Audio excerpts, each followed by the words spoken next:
but only admitted to the first, which was for fighting back. Everybody's got that thing, something different we all bring. Don't you let them clip.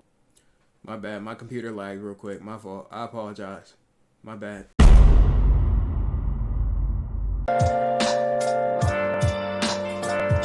Where have you been? So the video that we're about to watch is one that y'all recommended to me, and this video is called "The 13-Year-Old Who Murdered His Favorite Teacher." You know what I'm saying? I'm not gonna lie to you, bro. After that 6-year-old who put up with the Thule at the school, I don't even know what's going on no more, bro. So I'm actually curious to hear the story and what happened and everything like that. So, and this, by the way, this is in GTA, by the way. So let's see what had happened in this situation and see what's really going on. But let's go ahead and get to it. If you are in or have been through the school system, then you must understand just how much the last day of school means to the average student. The final classes, mini parties, and even pranks just make the end of the year all the more special. That said, it is not difficult to understand Nathaniel's frustration when he was sent home.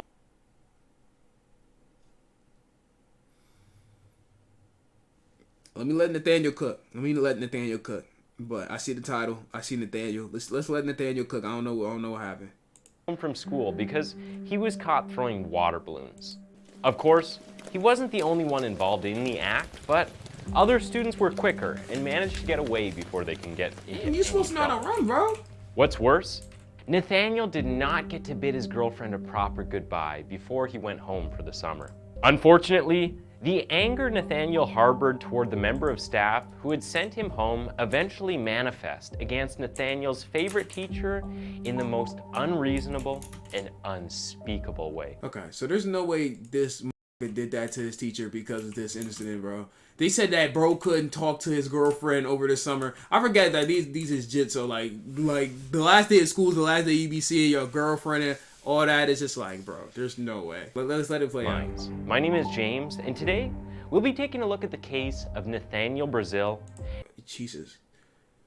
Yo, I'm not hating on Nathaniel. Nothing. I gotta learn his story and his lore and all that. But when I saw Nathaniel, the first thing I just thought in my head is everybody hates Chris. Let's let Nathaniel cook real quick. I ain't gonna hold you. And just how this teenage honors middle school student landed him in jail for committing a tragic crime that no one saw coming. Nathaniel Brazil was born on the 22nd of September 1986 to parents Polly Powell and Nathaniel Brazil Sr. From the tender age of 5, Nathaniel had witnessed his mother being domestically abused by her former husbands and boyfriends. It is not certain when his parents separated, but by the time of the murder, Nathaniel was living with his mother, a 2-year-old sister, and his mother's then husband. Nathaniel's father, on the other hand, was said to be living in Daytona Beach and having very limited interactions with his son. According to reports, Nathaniel Brazil Sr. sent Polly $50 every week, presumably for his son's upkeep. Despite the less than ideal circumstances bro sent him 50 surrounding Nathaniel's upbringings, he was an honor student with an excellent attendance and no history of violence or discipline problems. Nathaniel attended Lake Worth Middle School in Lake Worth, Florida. For the most part, I was hoping not to hear that state. Did they already say the state? Yo, I was hoping not to hear that state. That already sets the tone for what we're about to get into. Okay, all right, bro. All right. That's crazy. All right. Let's Florida. We're gonna let you cook up. But anytime we do, it just never ends well. I'm not gonna lie. Teachers described him as being soft-spoken, bright, and well-liked. Of these teachers who spoke highly of him, Nathaniel's favorite was his language arts teacher, Barry Gruno. While he was an all-around A student, the 7th grade seemed to have been quite a challenge for Nathaniel. Whether or not this was due to his situation at home is unclear, but Nathaniel's academic record showed that his grades had significantly dropped over the school year. To further highlight this, investigations revealed on the 15th of April 2000, just about a month before the tragic event, Nathaniel had written a letter to Barry. In the letter, the teenager explained how his 7th grade year had been a significantly difficult period for him. He complained about being picked on by his classmates and teachers, and even contemplated committing suicide. Barry had been known to stand up for Nathaniel and encouraged him when others made fun of him for his passion for studying and academic excellence. Okay, I got confused when he said encouraged him for a second, but literally, okay, so he was W teacher. Like, he was really standing up for him and really encouraged him to continue academic success, which we like. W Barry, wary in the chat. But the thing is, bro, with academic institutions and schools, they do stuff, but they don't really do much though. Like, they see people getting bullied. They literally will see people getting bullied, bro. And of course, this isn't like every single school to exist, but they'll really see people getting bullied, bro. And they'll be like, "Yay, stop doing that." Or I'm gonna give you, what is it, ISR, whatever they call it, in-school suspension, ISS. Stop doing that. And then they'll just keep doing it, and then they'll just like walk away. Oops, I tried. Good luck, everybody else. They don't ever be really like taking it like to a point where it's ever really going to like stop like that, or really taking adhesive action. Not saying that Barry didn't do it, because Barry was standing up for him, but a lot of schools don't really handle it in the way it's supposed to be handled. You know what I'm saying? ISS. Okay. This must have contributed a great deal to the 13-year-old finding a safe space and confidence. W teacher though. Of course, being at the start of his teenage life, there was something else in the mix of Nathaniel's schoolwork and home life. Yes, hormones. Testimonies from some of Nathaniel's friends revealed that he had developed feelings for one of his classmates, Denora Rosales. Denora had been Nathaniel's first girlfriend, giving him his first kiss, which would eventually turn out to be their last, just 6 days before things went horribly wrong. 6 days? Jesus Christ. Aw, my dog Barry, bro. Born on the 6th of July, 1964, Barry Bruno was a Detroit native whose father died when he was young. He grew up in a working-class household in the Cabana Colony neighborhood near Palm Beach Gardens. With his height of 6'3" and his decent athletic abilities, Barry earned all-conference basketball honors at Jupiter High, where he studied. In what could be said to be an unfortunate hindsight, Barry had granted an interview to the Post as a freshman at Florida Atlantic University. The interview was for a 1986 Labor Day story about people's worst jobs. In the interview, the then 25-year-old spoke about why he quit his summer job as a convenience store clerk just 2 weeks into the role. "You're there for 8 hours, he said in the interview. Well, he is spitting on that front, but I would also argue that being a teacher is like a terrible job. Like, I know some people enjoy it because they like helping the youth and everything like that, but it's just like they don't really get paid like that, and they got to deal with like just lame ass kids. That's how he's feeling with some of the first time chatters in chat who just be coming here saying anything, saying crazy stuff. Like, it feels like I can only imagine, especially like elementary school, middle school, well, basically all school, like especially high school, bro. This is a whole bunch of kids disrespecting you all day. They don't know about what day you had or how you feeling. They don't care about how you feeling. They don't care nothing about you, bro. You know what I'm saying? And don't give them a C or a F or anything, or a grade that they like, you know what I'm saying, low key deserve. Then he just gonna get on your ass, threatening to push you. Like, especially, I'm not gonna hold you. In my high school, looking back, child, a lot of the teachers ain't deserve a lot of the stuff that they was going through. One of my teachers. Well, not one of my teachers, but I know one of the teachers in the building, like, I guess one of the teachers, they got pressed so much, they were getting bothered so much by the students. It was like the bad math class, like the below grade average math class, the bad kids, basically. The teacher couldn't handle it so much that the teacher ended up quitting from the school. And then a substitute teacher was in place. And then she quit. It was a long-term sub. She ended up quitting at the end of the year. And then the next year, in that same classroom, another teacher was installed in that classroom. He quit too. And then another teacher got in that classroom. He switched out of classrooms. He didn't quit, but he switched. So in that classroom, I don't remember of a long-term teacher ended up coming into that classroom, but teachers would always be switching in and out of that classroom. Like, that class was bad. I'm not gonna hold you. Who's the student? The Rowdy Rough Boys. Like, the students switch like from year to year, but like, it just goes to show you how much students can really affect teachers for the amount of pay they get. They don't care about none of that. But students don't really like realize that. You know what I'm saying? Because they're kids and they don't care. You know what I'm saying? A lot of people don't really realize that. But to be fair, not saying that some teachers don't be at fault, because some teachers just be up yelling at 6 a.m. at students for no reason. So some teachers is just nah. But like I would argue being a teacher is pretty bad too. But I mean, to each their own now. Any minute, a killer could come in and gun me between the eyes. Yo, that's crazy. Little did he know that sooner, rather than later, he would meet a similar fate. Oh man, damn. By the time of the interview, Barry had begun dating Pamela Halauka, a former special education teacher. Barry finished university in 1987 and was employed as an English teacher at Loggers Run Middle School, west of Boca Raton. Barry and Pamela eventually got married in 1991 when he was 27 years old. The couple had 2 children and lived on North O Street in Lake Worth. According to several reports, Barry Grunow was not only a dedicated teacher who took his job seriously, but he was also a loving father. He was deeply loved by his wife and children. I really want to know we're gonna find out what happened. But I really want to know how did this lead to that? That's his favorite teacher. That's what I really want to know. The day things went south. On the 26th of May 2000, Nathaniel Brazil left home for the last day of school with a small bouquet of orange and white flowers and a silver balloon in his hands. Yes, you guessed right. These items were for his girlfriend, Denora. Nathaniel planned to give them to her just before his first lesson. As it turns out, the gifts for Denora were not the only unconventional items Nathaniel took to school on that fateful day. Hidden in the youngster's backpack were water balloons.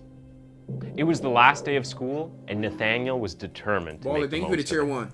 After attending his language arts class with Mr. Grunow and having his lunch, Nathaniel went to band practice, where he played the tuba. After his next lesson, Nathaniel made a stop at the bathroom to fill up the water balloons he had brought to school. Soon, he was part of a group of about 12 students who were involved in a water fight. While it was the last day of school, the teachers were not willing to condone any bad behavior, and so they immediately set out to catch the students. Bro, I just want to do a little trolling. Yeah, this is like last day of the school activity. I'm not gonna. This is usually on the last day of school, stuff like this happens. You know what I'm saying? Not saying that teachers should just allow it to happen because it's the last day of school, but I'm not surprised that that's happening on the last day of school at all. As expected, everyone involved in the water fight dispersed at the sight of a counselor. Everyone but Nathaniel and a 13-year-old girl, that is. Being the only ones found on the scene, the 2 were sent home as punishment. In line with the punishment that had been given to them, both students left. Is this him? Is that him? Or is this a stock video of something like, you know what I'm saying? Like the school. But Nathaniel was not happy about the development. So they just got a stock video of like, you know what I'm saying? Like, is it stock black guy? They got a video of a black guy?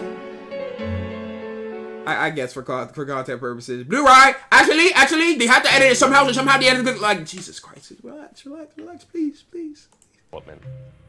The 13-year-old girl who was sent home alongside Nathaniel later revealed that Nathaniel had promised to return to the school and harm the counselor who had sent them home. According to the girl, Nathaniel had said something along the lines of, "Just watch, I'll be all over the news." And what is more horrifying is that the teenager kept to his word. The previous weekend, Nathaniel had visited Boynton Beach, where a man who he regarded as his grandfather lived.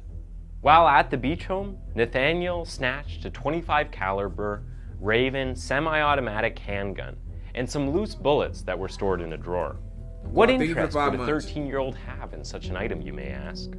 Well, Nathaniel had been fascinated by the possibility of a career in law enforcement, so he was very interested in guns. He had taken the old man's gun to inspect it and figure out how it worked. Unfortunately, his plan went a little too well. After being sent home from school, Nathaniel retrieved the gun and hid it in his pocket. He then returned to school on his bicycle. His sole mission? To tell his girlfriend a proper goodbye before the start of the summer holidays. Or, at least, that is what it seemed like at first glance. Chat, don't play with weapons. I ain't gonna hold you. There's no reason that you need to be playing with weapons. Like, this goes for everybody. There's no reason why you need to be playing with weapons. Like, I don't know if y'all be seeing them Twitter videos or y'all ever seen live leak. There's no reason why you need to be playing with them weapons, first of all. You know what I'm saying? If it is, like, for some reason and reason, nobody needs to be playing with that. You know what I'm saying? Like, for whatever reason. Just I play with guns all the time. Bro, you're a New York native, so I expect nothing less. Y'all throw Timberlands at unsuspecting rats, so I'm not surprised. He got it from his... who is assumed to be his grandfather, or who he considers his grandfather's house. So I'm like, how did nobody know? Like, how did the grandfather not know it was gone or not contact nobody? But I mean, it's hindsight. It's hindsight. Once at school, Nathaniel went in search of Denora and her friend. It so happened that they were both in a lesson with Mr. Gruno at that time of the day, 3:25 p.m. Undeterred by this, Nathaniel walked into Gruno's class and asked to see the two girls. Security cameras capture Mr. Gruno speaking with Nathaniel outside of the classroom. Gruno, unaware that Nathaniel had been sent home, most likely asked him for a hall pass and told him that he could not see the girls. Surprisingly, this was not what provoked Nathaniel. According to Nathaniel, Mr. Gruno was laughing, which made him mad. Supposedly, Gruno's laughter enraged Nathaniel to the point that he pulled out a gun. A few seconds later, students in Mr. Gruno's class heard him say, "Stop pointing that gun at me, Nate." Everyone was alarmed, even Nathaniel himself. According to him, he had been shaking uncontrollably in the standoff with his teacher. Then, as 14-year-old Mark Arian later put it, there was a big pop, and Gruno dropped dead in front of a row of lockers. In the blink of an eye, students came... And for some reason... People be saying I be fighting like invisible people sometimes on stream. Nobody in the stream is gonna say this, of course, because you're not brain dead. But be like, y'all should feel bad for him. Like, somebody's gonna want me to feel bad for him. Like, somebody's going to want me to really feel bad. He's 13. He didn't know any. He doesn't know any better. Like, please feel bad for him. You guys cannot attack him. You guys cannot say anything bad. You guys get like it's just I don't know, bro. Right. Aren't in here, right? Need to be held accountable. Like, I feel like accountability is just dead in this generation, bro. There's always somebody trying to blame something on something. Like, just hey, as long as it's not me, my pet frog did it. Like, accountability, I don't know, bro. Accountability is just not there. I'm gonna say this right here, bro. That is so weird, bro. That is so weird. Now, you can go ahead and be like, okay, but why didn't this person do this? Or why didn't this person do this? Okay, we here now, bro. This is ridiculous. I ain't gonna cap to you. And that's supposed to be his favorite teacher. Teacher just trying to teach. Teacher probably, and he don't even know he's suspended. Teacher probably not thinking nothing of it. It's probably he probably like not laughing negatively at him. So it just triggered him to the point where he just did that. To not control their actions, and then somebody gonna want me to feel bad. I don't. I just want this to be done. I don't. Came running out of the class shouting, "He shot Mr. Gruno." He really had. Having taken a bullet to his head, Gruno now lay dead in a pool of his own blood.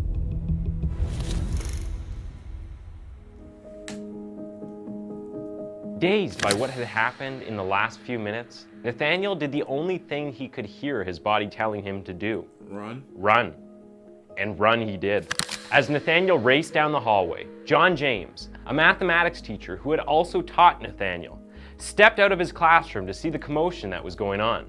Not wanting anything or anyone to get in his way, Nathaniel waved the gun at James, warning him that he was not afraid to use it by saying the words, "Don't bother me, Mr. James."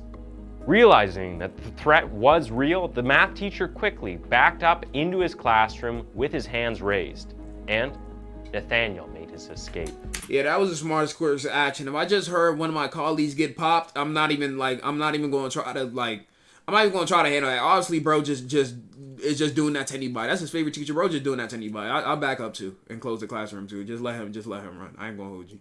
I'm not taking that. Once outside the building, Nathaniel discovered that his bike had been moved from where he had left it. He ran across the school compound, jumped over the fence, and was racing down the street when a police car came around. Nathaniel flagged down the car and recognized the driver as Officer Mike Mahoney, whom he knew from his neighborhood. Dropping to his knees beside the officer, Nathaniel confessed, "I shot somebody." A few hours later, Nathaniel asked detectives how Bruno was faring. When told that his no, y'all gonna be like I'm being harsh, and then gonna ask, oh, how's Mr. Like, shut the up, God, oh my God, Jesus Christ, they're gonna try to be like, bro, I hate this, bro, cause no matter how much like me in chats or really saying like what's going on and really trying to hold bro accountable, is going to be like, well, he's actually 13, so you can't do that. You legally cannot hold him accountable. You have to blame somebody else. And bro going, not only did bro do that, he's going to be like, I shot somebody, so how's he doing? Like he ain't shoot bro in the head in GTA. Oh my God, this pissing me off. I'm not going to lie. Teacher had died, Nathaniel broke down sobbing. When he didn't mean.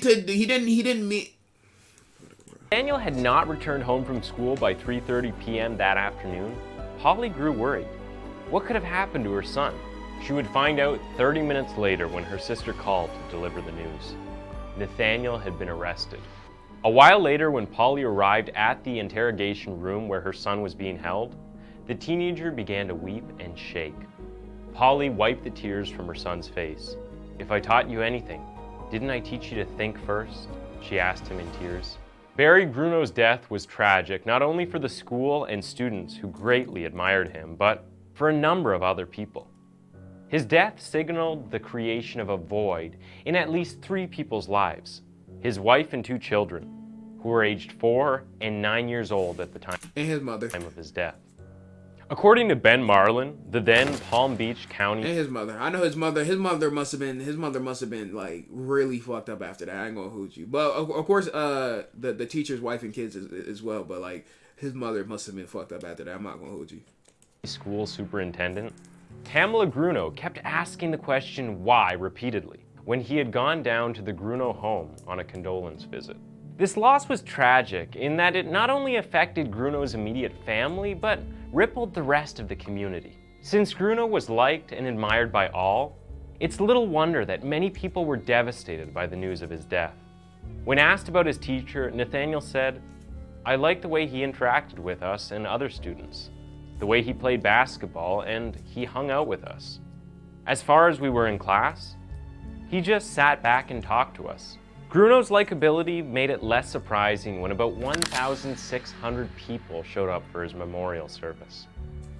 While grieving, Chat, this for all of us, but really just think before y'all. If y'all don't I don't know, don't be rash in nothing that you do. You know what I'm saying? Not that I think any of y'all will ever get into this situation in a million years, because y'all not brain dead.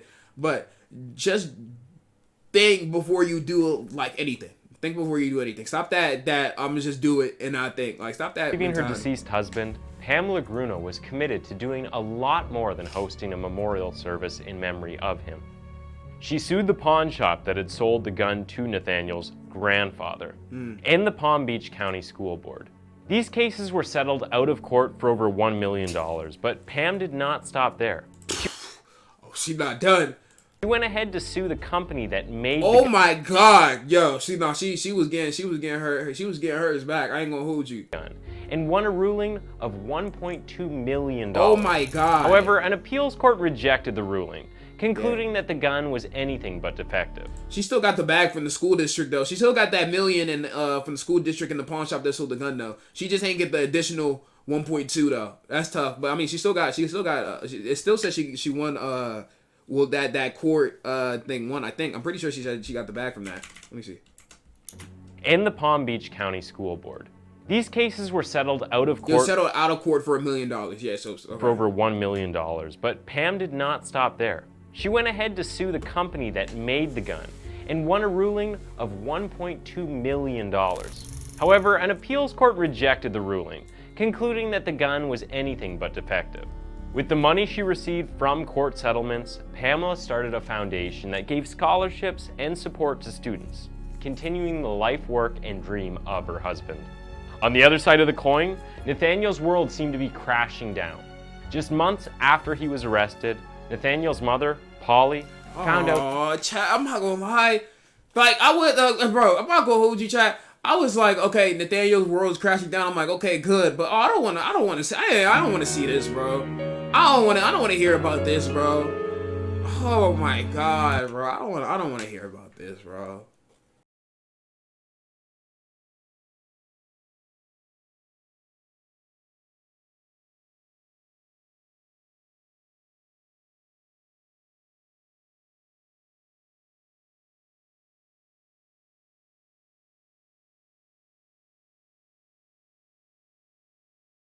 Personally, shout out to her. You know what I'm saying? But I don't agree with it. You know what I'm saying? I don't. I mean, that's her son, so she going to do whatever for her son. Obviously, she's not going to turn her back on her son. But I don't really. You know what I'm saying? I'm just like he did literally catch a body. I don't know what he's being sentenced to, but I'm just like I don't know. In 2008, a now 43-year-old Polly died. Oh my God! R.I.P. With his father cutting off all communications with him, Nathaniel was left without any immediate. And the father's a deadbeat. The father been deadbeat from day one, so I'm not even surprised that the father not like the father's just been he's father been deadbeat from day one, so I'm not surprised by anything that he's doing. With his father cutting off all communications with him, Nathaniel was left without any immediate family. Well, I mean, man, that's tough. RP his mother though. RP his mother though. I know you're probably wondering about what I just said. Yes, Nathaniel was tried as an adult. Yeah. After his arrest, the then Palm Beach County State Attorney decided to try Nathaniel as an adult on the charges of first-degree murder. This was not uncommon at the time, as there were about 15 teenagers who had been convicted of first-degree murder. Florida and other states adopted this method of trying teenagers as a couple of states that don't play, Florida and Texas. Texas, they just be giving DPs, not double penetration. I'm not talking about that. The other DP, you know what I'm saying? Florida and Texas, they don't play down there when it comes to Florida. Be having so much crime in and out, they can't be playing with the sentencing. Adults to obtain the highest possible punishment and manage the spike in juvenile crime rates. Robert Udell, Nathaniel's defense attorney, was not swayed and stayed true to his belief that Nathaniel should not get sentenced to life in prison or the death sentence. According to Robert, Nathaniel was one of the finest men I ever met in my 30 years. Robert, I know it's your job, but please shut the fuck up. Like, Robert, we don't care, bro. Stop pandering, bro. He's like, stop pandering, bro. We know you want to win the case or whatever, bro. Stop pandering. Just do your job and shut the fuck up, please. Of practice. Robert stuck to the argument that Nathaniel had only brought the gun to school to intimidate people and ended up killing Bruno by accident. Funny thing about prosecution and lawyers and all that, of course that's their job, so they go on, a lot of the time they don't believe what they talk about, but that's the job. They're trying to get a bag at the end of the day. But bro, you know, like that's, come on, bro. You know that's not what that, you know that's not how it went down, bro. Stop it. But I mean, it's his job, so. Nathaniel himself agreed, as he mentioned in a future interview that his first mistake was stealing the gun from his grandfather in the first place. On the 16th of May 2001, after hours of deliberation, the jury found Nathaniel guilty of second-degree murder and aggravated assault for waving the gun at Mr. James. He was sentenced to 28 years in a state prison, followed by 7 years probation.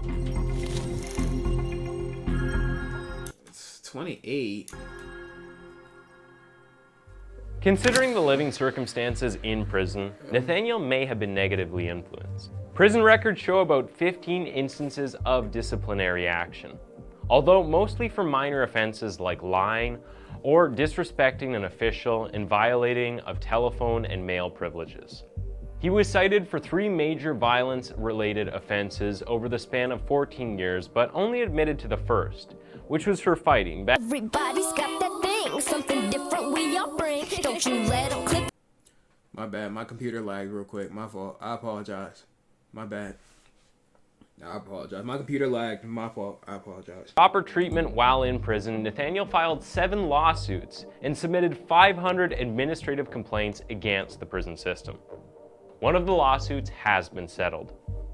This does not come as a surprise, as while still in prison, Nathaniel maintained his reputation as an exemplary student. He has continued to study hard. He earned his general education diploma and passed other examinations, certifying him as a law clerk and as a paralegal. This most likely informed his knowledge about the law and his rights, in addition to the support received from his legal team. Nathaniel has regretted not being able to attend the funeral services of both Mr. Grunow and his mother, as he was in prison and was not granted leave. He says he has already petitioned the state senate. To be fair, if he went to the teacher, I don't think that, like, he couldn't leave in the first place. The teacher one, he was never going to be able to go to that one. Like, that wouldn't be a cosign that I don't think anybody would be able to give. Senator to allow him to attend the funeral ceremony of his maternal grandmother when she dies. However, it is likely that Nathaniel's petition will never be granted, as he told his grandmother that she needs to, in his words, live to be 115 so she can see me become the first lawyer.